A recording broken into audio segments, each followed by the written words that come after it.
আসসালামু আলাইকুম বন্ধুরা, কেমন আছেন? আমি ঘরে কিভাবে ফ্রাইড রাইস রান্না করে খাওয়াই ছেলে মেয়েদের সেটা আপনাদের সাথে শেয়ার করলাম।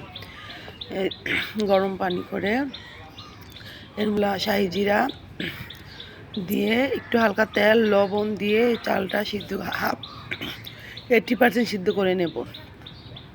এখানে সবজি কেটে নিয়েছি, আলু, কাঁচা টমেটো, পেঁপে, শাক, পালং শাক, টমেটো, ক্যাপসিকাম, গাজর, পেঁয়াজ পাতা, বাঁধাকপি সব একসাথে এগুলি কেটে নিয়েছি। এর সাথে ডিম নিয়েছি। বেশি মশলা দিয়ে করব না, আমি কম মশলাই দেবো।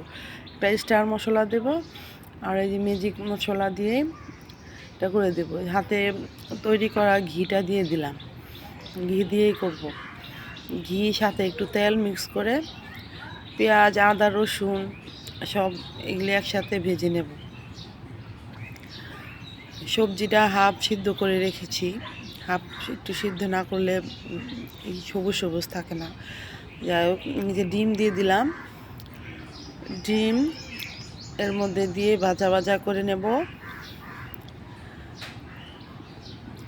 ডিম ভাজার পরে একটু লবণ, হালকা একটু চিনি দিয়ে দেব। চিনিটা একটু টেস্ট ঠিক রাখে, এই জন্য একটু চিনি আমি কিছুতে দিই, অনেক কিছুতেই। এর মধ্যে ম্যাজিক মশলা, একটু ধনের গুঁড়া, জিরে গুঁড়া, স্টার মশলা দিয়ে দিলাম। আদা রসুন বাটাও দিয়ে দিব। ভাজা ভাজা হলে সবজিটা এখানে ভেজে নেব। ভেজে নেওয়ার পর চালটা সিদ্ধ করে আমি ঝরিয়ে ফ্রিজে রেখেছি একটু ঠান্ডা হওয়ার জন্য। এটাও দিয়ে দিলাম। এটাও দেওয়ার পর একসাথে মিক্স করে ভাজা ভাজা করে হয়ে গেল আমার ফ্রাইড রাইস। মাঝে মধ্যে আমি ছেলে মেয়েদের করে খাওয়াই, বাইরে থেকে বেশি ঘরের খাবারটাই আমি করে খাওয়াই, আমার কাছে ভালো লাগে। আমার ছেলে মেয়েরাও একটু এইসব জিনিস খেতে পছন্দ করে, তাই করে দেই। আমার ছেলে মেয়েদের ভালোবাসার মানুষ তো আমরাই, শুধু আমি আর ওর বাবা ছাড়াও ওদের ভালোবাসার মানুষ কমই আছে দুনিয়াতে। যাই হোক বন্ধুরা, কেমন হয়েছে বলবেন। আল্লাহ হাফেজ।